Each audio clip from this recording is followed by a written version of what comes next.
কিয়ামতের মাঠে যখন যে সন্তানের জন্য আমি মাথার ঘাম পায়ে ফেলিয়ে সন্তানের জন্য রোজগার করছি, আহা! কেউ কাউরে চিনবে না। যদি আপনার একটা নেকি যদি কম হয়ে যায়, একটা নেকি যদি কম হয়ে যায়, আপনি তার কাছে যাবেন যে একটা নেকির জন্য আপনাকে চিনবেই না।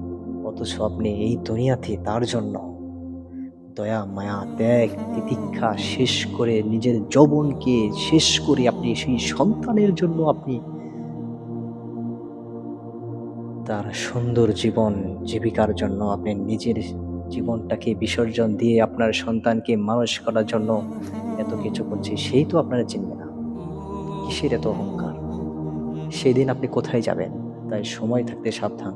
নিজে বাঁচুন এবং আহাল পরিবারকে বাঁচান এবং আপনার সন্তানকে নামাজের জন্য তাগিদ দিন।